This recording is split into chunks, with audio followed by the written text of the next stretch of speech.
Hello everybody, happy August 1st. For August 1st, I wanted to do a what I read in July video. However, what I read in July was kind of boring and I had a really good reading month in June. So I'll do July later, and for now we have what I read in June. So I just want to take you through these 6 books, give my opinions, just little things about it, and yeah, just tell you what I read. I'm going to try my best to go in chronological order, but it doesn't really matter. I started June with And They Were Roommates by Paige Powers. I read The Borrow Boyfriend Club back in, I want to say, January or February, and I really enjoyed it. And I just really like Paige Powers' writing style, and it's just really nice to be able to read gay romance books with trans main characters as a trans person, as I said in my bookshelf tour. That's why I like their writing so much, is it's just like, off the top of my head, you say, give me a gay romance with a trans main character, Paige Powers. I can't think of anyone else. It's like, yeah. But And They Were Roommates was my favourite of the two. They're both good books, but I really like this one. It's about a trans boy called Charlie who starts at an all-boys school to start afresh after his transition so he can live life as a boy. People don't have to know that he's trans, only for a mix-up to leave him with not just any roommate, but his summer heartbreak from a couple years ago. However, that summer heartbreak was from when he was a girl, and Jasper does not recognise Charlie now that he's transitioned, and the two strike up a kind of friendship that can become like mutually beneficial with this like secret letter exchange society that goes on between the boys' school and the neighbouring girls' school. So I think I gave this like 4.25 stars. Charlie is an incredibly likable character, so is Jasper, but my critique of it was that it kind of forgot it was a romance book until the last like fifth maybe, and that's when like the romance really started picking up and the feelings came out. But before that, it really was just kind of Charlie's story at this new school, which was very enjoyable and I really liked. But if you want like straight romance the entire way through, this might not be the book for you. But if you just want like a genuinely interesting and good story that has romance in it, then you should read And They Were Roommates. So this is where my chronological order gets a little shook up, because I then read The House in the Cerulean Sea by TJ Klune. However, I only read like 150 pages of it maybe, and for some reason something possessed me to put it down, and I was like, this is boring, I don't like it anymore. I was like, when this started I was really enjoying it, but like something just clicked and I didn't enjoy it anymore. I was like, this has changed, I don't like it. And then I read like a couple more books that'll be in this video, and then something possessed me to pick it up again, and I literally finished it in days, 2 maybe. This is such an enchanting story. Like, I don't know why I put it down. I can't fathom it. But it's like one of, I think it's V.E. Schwab's book. Yes, it's like being wrapped up in a big gay blanket, and that really is like the best way to describe this book. It is cozy fantasy firing on all cylinders. It is just so heartwarming and loving, and there's so much stuff that I underlined, like sometimes volume is needed to get through thick skulls, things like that. There's like so many little things in this book, and it also is such like a powerful spokespiece on inclusivity, and obviously there are queer characters in it, but it definitely has kind of queer undertones as well, with just this idea of found family, and even if the world doesn't accept you, you will find your people who do. Even if they're on this little island in the middle of nowhere behind a village that hates you, you will find your people, and they are out there. And it's just such a lovely little message for the book to give. It is about a man called Linus Baker who works for Dickomy, which is the department in charge of magical youth, who go around and make sure all the magical orphanages are up to code. He gets given a top secret, super important case because he needs to go and inspect the orphanage that houses the Antichrist, and he has to get there and look it over and decide if it is good or not. And then we're doing a full 180 from my queer books that I was reading for Pride Month, because to be honest, I didn't read them for Pride Month. Like, I'm always reading queer books, just I like that I had quite a few for Pride Month. However, we are moving away momentarily to Christopher Triana's Full Brutal, where the first 2 books are lighthearted and cozy. This is downright disgusting, which is what you expect from a Christopher Triana. It's why I read it. So Full Brutal follows Kim White, a 16-year-old cheerleader who has the dream life, but she wants more. She decides that she wants to rip apart her teacher's family and career and life by sleeping with him. However, she becomes pregnant with his child and thinks that this child demands the flesh of humans, or else it's going to eat her from the inside out instead. So she starts killing and eating people. Again, I think I gave it like 4 stars. I really enjoyed this book. I, like any of people, my entry point into Christopher Triana's work was of course Gone to See the Riverman, which I've read both books, and I didn't really care for the second one, but the first book I absolutely was in love with. So I've tried reading They All Died Screaming since, but I did not like that book. I didn't enjoy it.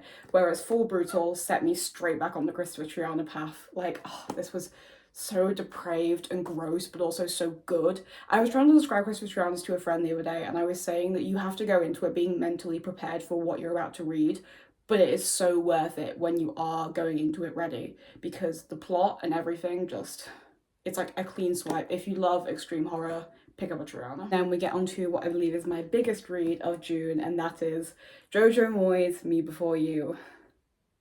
Okay. One of my friends was saying that she had a copy of this and she was going to read it soon because she needed a good cry, and I was like, you know what, hell yeah. And it was one of those books that I always knew of, but I never really had any interest in getting it.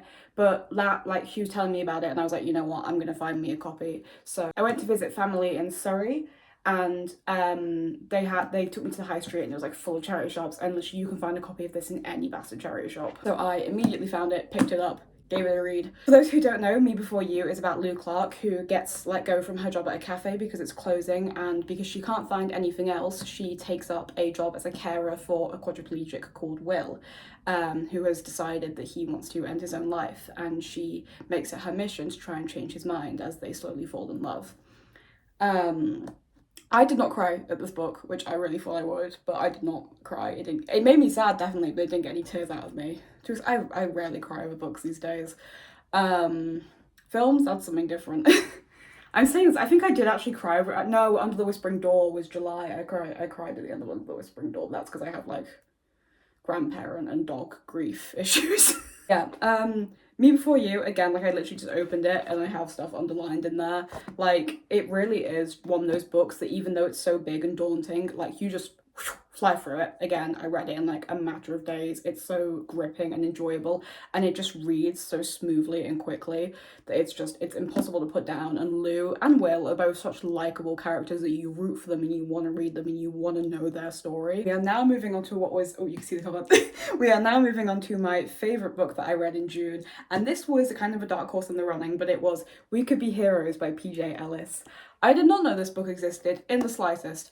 I went to my friend Caitlin, and it was Pride Month, so they had like a Pride table with loads of books on it, and they had one copy left of this on the table, and I took one look at this cover and was like, that looks right up my street. It's campy, it's gay, it's romantic, I'm in. So I wasn't gonna buy it originally. I wasn't sure. I've come up with a shopping list. I'm going off the list here. I'm good because it's last on the table. I picked it up and carried it around and was like, I can always put it back. This thing came straight home with me. And again, I know I keep saying this, but I read this in 3 days, maybe. Like, June was just a month of addicting books for me. So I got through so much because I just kept picking up good books. Excuse me. This book is kind of a dual timeline, but one is a lot more kind of prevalent than the other. It is about Patrick Lake, who is a Hollywood heartthrob who is being forced to keep the fact that he's gay a secret in order to save his up-and-coming career in superhero action movies, where being gay is not very accepted by the fan bases and stuff, and he would kind of blackball himself by coming out in Hollywood. However, he and his castmates decide to go to a gay bar, kind of under the radar whilst filming in Birmingham, only to get encircled by drunk fans who recognise them, and they are ushered out by a very friendly drag queen who is on shift selling shots. And later on, Patrick goes to a secondhand bookstore in search of a comic that was kind of the baseline of his character, and there is something about the clerk that is very familiar to him. And it's also a dual timeline with 1949 New York about a couple that are writing the comic books that inspire the character that Patrick later goes on to play, and we really see how this past queer, family isn't the right word, but I'm not sure how to put it, these past queer individuals set up this romance decades later, and how queer people is a lineage and it's a history and we are all connected to each other. The book itself is incredibly funny and like goofy, and I loved it, and just I really enjoy reading a drag queen main character. Will is incredibly enjoyable to read. I really like him, Patrick, they are both very likable, very root forable. But it really is just one of those that, like, I didn't even know this book existed and it became my favourite book of the month. Like, just the cover alone, you can tell, like, the kind of book this is. It was just I adore it. Also, I said this in my mid-year book freakout tag, but this book started off a secondary obsession because I was never a Superman person. Like, I always saw him as like the basic boring one. I never really cared for Superman. I never got into it. But however, you can very much tell who Captain Kismet is modeled after. So I kind of looked into Superman a little bit, and I think I watched Man of Steel, and I was like, I actually really enjoy that.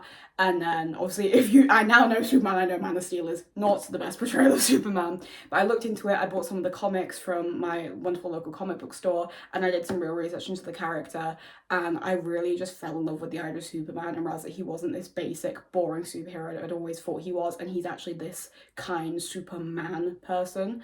And I really fell in love with the character just in time to go see David Corenswet as Superman in James Gunn's new movie. I went to see it with some friends, and it was genuinely like possibly one of my favourite films of the year. It was just, it was so like, even though I've barely been a Superman fan for 2 months, it was already refreshing to see the real Superman on screen and not the kind of godlike Man of Steel, Zack Snyder, I think it is, Superman, who is just a little scary and a little controlling.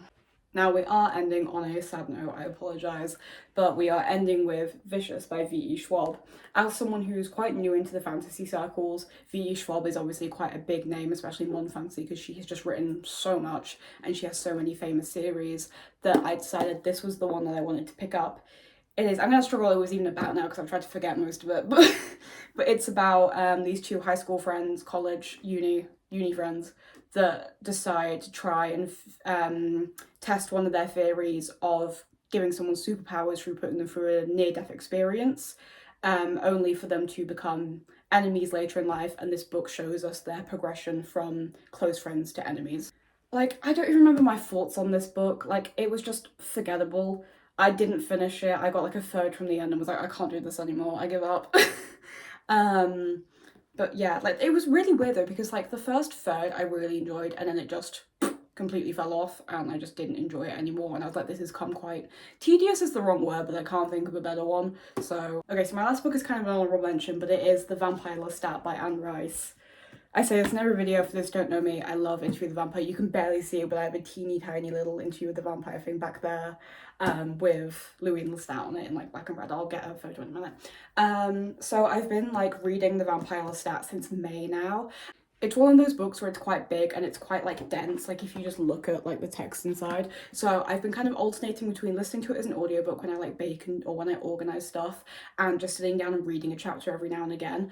So unlike other books that I read where I'm getting from cover to cover like until I start again, I'm just kind of like taking it slow with this one. I'm kind of listening to it whenever I feel like it. Like I love Into the Vampire, so I'm happy to like spread it out a little bit, and I'm just like slowly making my way through it. So it kind of counts. I didn't finish it this month, but I have been reading it throughout June and May and July, and I'm only halfway through. So that was everything that I read this month, and honestly, the only bad book in here was Vicious. June was such a good reading month for me. I got through so much and I enjoyed every book that I got through. So yeah, it really was just a wonderful reading month. And I will see you soon for a July recap when I get around to that. Bye bye.